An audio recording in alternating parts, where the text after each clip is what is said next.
everyone, this is Romy.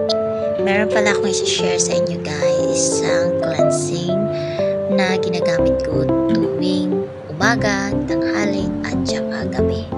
Sa umaga naman, pagising ko, ito yung ginagamit ko guys bago ako maglagay ng sabon. So yun guys, tingnan niyo yung mukha ko ganyan. So nakailang na tawag itong gamit 1 week or 6 days like that. So guys, kuha lang kayo ng konti and then bago nyo yan ilagay sa mukha nyo guys, make sure na basa yung mukha nyo. Basahin nyo muna ng malamig na tubig or basta yung tubig na huwag yung mainit guys. Tapos irarap nyo yan dyan sa mukha nyo at nasa inyo kung ibababad nyo siya ng ilang minuto, pero para sa akin ibababad ko lang siya ng 1 minuto and then uhugasan ko siya. Tapos din guys, irarab-rab nyo lang yung facial dyan sa mukha nyo. And then, pagkatapos na naman contented na kayo sa pagrarab-rab, pwede nyo na siyang banlawan.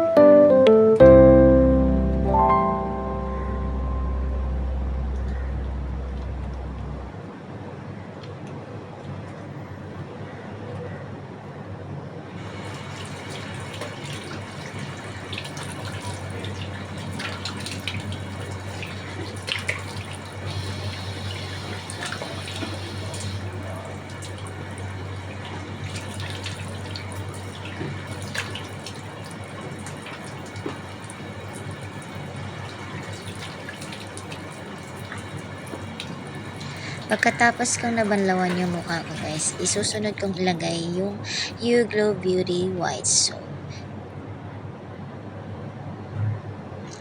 Itong Beauty White Soap guys, binababad ko talaga siya ng 3 to 5 minutes para ma-absorb ng face ko yung sabon. At ito ay nagpapatulong sa akin na para mag-lighten yung mga dark spot ko at saka mamatay yung mga pimples ko guys. Kasi meron ako talagang pimples sa leeg ko. Sa face ko naman guys, wala talaga akong ka-pimples.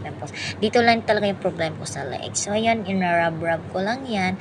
And then, pagkatapos na i-rab-rab, slow and ano lang siya guys, yung hindi masyadong madiin para mag-handle with care naman sa face natin. Ayan guys, ibababad natin yan siya. After that, babanlawan na natin. Pagkatapos natin ibabad ng 3 to 5 minutes.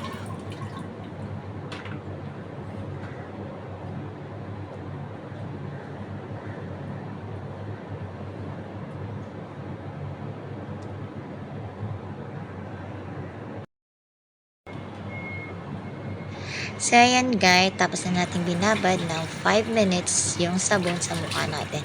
So, kailangan na nating banlawan para makita natin kung ano yung result.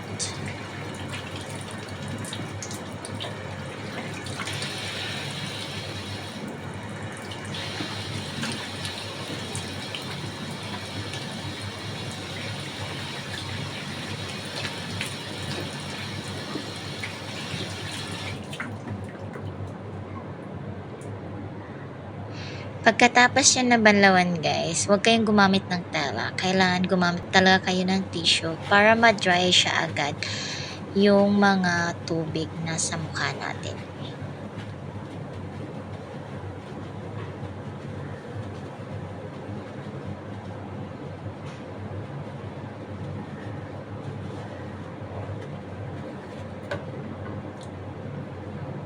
Ito na guys, yan po yung resulta. Thank you for watching. Don't forget to follow and subscribe.